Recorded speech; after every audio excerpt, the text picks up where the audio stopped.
Hello, Paul and Froynlaven readers, or Froynlavenites, or Froynlaveners, or what do we call ourselves? Weirdos. So, show your city. I was actually going to do a video like this anyway, so here we go. I'm at an overlook at 5,600 feet altitude, so just over a mile above sea level, which prompted a friend of mine to wonder whether you can qualify for the Mile High Club on a technicality. Speaking of the Mile High Club, let's start with Paul's favorite place, the airport. The Reno Airport. Let's see if I can find it here. There we go. There's the Reno Airport. They've just done some remodeling there. And they've also just installed a display of artifacts from the 1960 Winter Olympics, which were in this area. And I'll zoom out here. I got to look at the whole city. This is Reno, Nevada. Just beyond the airport here is actually Sparks. The two cities have sprawled into one another and become kind of one big mass. That is John Osquaga's Nugget Hotel and Casino.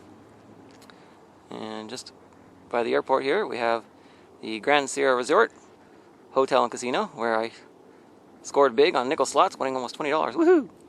And if we come back a little closer, we'll find Atlantis Hotel and Casino. And the Pepper Mill is there as well. And then you get downtown. That's the whole mass of buildings. Somewhere in there is Circus Hotel and Casino and Silver Legacy Hotel and Casino. Is there a theme here? The Circus and Silver Legacy are actually connected to one another. You can actually walk from one to the other. And it's a long highway, which you can't quite see, but Interstate 80. If you were to take that west for several hours, you would end up in San Francisco, California. If you were to take it east for several days, you'd end up in Teaneck, New Jersey. It is the second longest highway in America. For those of you in Europe, think of a single highway that went from Lisbon, Portugal to St. Petersburg, Russia. Something like that. You go north a little ways here. You can't quite see it from here, of course, but it's only about half hour away. Is the Stead Airport. That's a very significant place. That is where the National Championship air races take place. And Paul, I know you're into commercial heavies, but if you have any interest whatsoever in single seaters, and in particular fighter planes and early fighter jets, you have got to see the Reno air races. That is really spectacular to see those planes flying so low and really taken to their limit. They actually have to get an exemption from the FAA to allow people to fly that low. So there's the city of Reno. And I've got some mountains here. It's been really warm this week, so we've had a lot of snow melt. And we get into the higher mountains over here. You have Mount Rose here, which is the gateway to Lake Tahoe, because Lake Tahoe is just beyond those mountains, or the north end. And I live here in South Reno. And right there.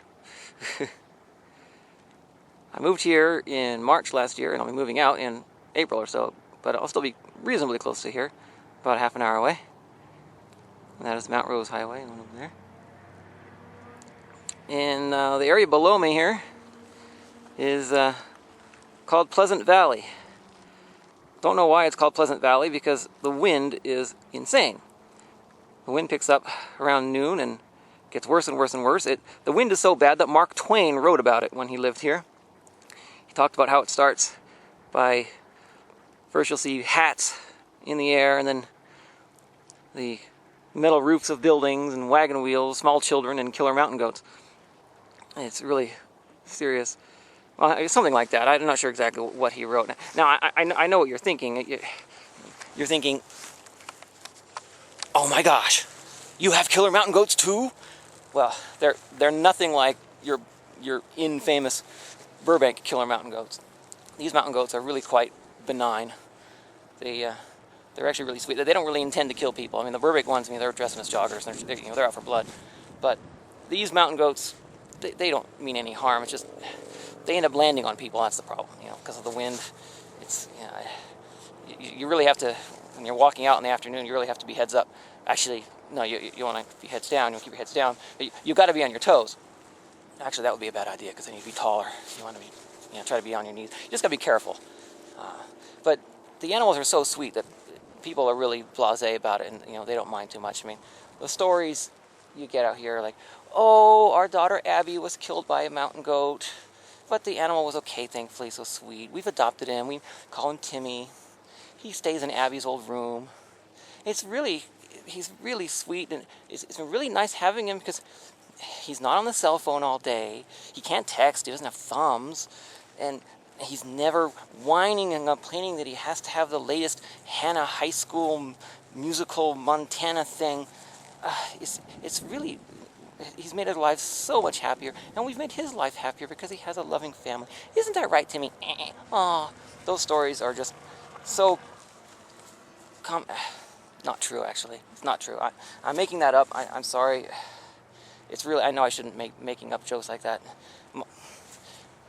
My sincerest condolences go out to those who have lost their loved ones to aerial mountain goats. It's tragic, really. And turn this around so I can see again. Over here, we've got, moving on. Let's see if I can find it. I'm getting a glare. And a little farther over. We have the Galena Creek Bridge right there. There you go. That is the widest arch span of any bridge in the United States. This bridge is still under construction. It's going to be part of the new interstate highway that will connect Reno to Carson City. For some stupid reason, they're calling it Interstate 580. Well, there's already an Interstate 580 in California. I mean, it's bad enough that interstate highways are not all interstate, but couldn't they at least have the names be unique? There's no reason to call this Interstate 580. There's plenty of numbers out there. I don't understand that. And I'll be moving to Carson City eventually, actually just south of Carson City, which is over there somewhere. And that's actually where South Lake Tahoe would end. And I'll be living just south of Highway 50, which is known as the loneliest road in America. But not here, it isn't, because it's going from South Lake Tahoe to Carson City and points beyond. Just on the border of Carson City, there's a business district right there on Highway 50. Rather unique to the state of Nevada, sort of business district. There's some very lucrative businesses there, right on the edge of the highway. But they're not very lucrative to the local governments, though, because they don't generate any sales tax. They are service-oriented businesses, and of course, services are non-taxable. But anyway, yeah. So it's certainly not the. This section isn't the loneliest road in America, at least not if you can afford their services. So there you go. Something like that. So I'm gonna get back on my motorcycle. You see I'm on my biker gear here. Apologize for my hair. And head on back and hope I don't run into any killer mountain goats. A couple other items of significance, actually. If you continue going north here about half an hour, 45 minutes, or an hour, or something like that, you end up in an area commonly known as Black Rock Desert, which is where the Burning Man Festival is held every year. Just up there beyond Pyramid Lake and so forth. And this road that I'm on, this road leads to Virginia City, which is the largest historical landmark in the United States. The entire city is a historical landmark. It's the only city to be a historical landmark. It's like an old west town. You go up there and people are carrying their rifles and they got spurs on their boots and got their 6 guns. Oh, it's me again. I remember I was showing you the gateway to Tahoe, that big snow-covered mountain, Mount Rose. Well, guess where I am.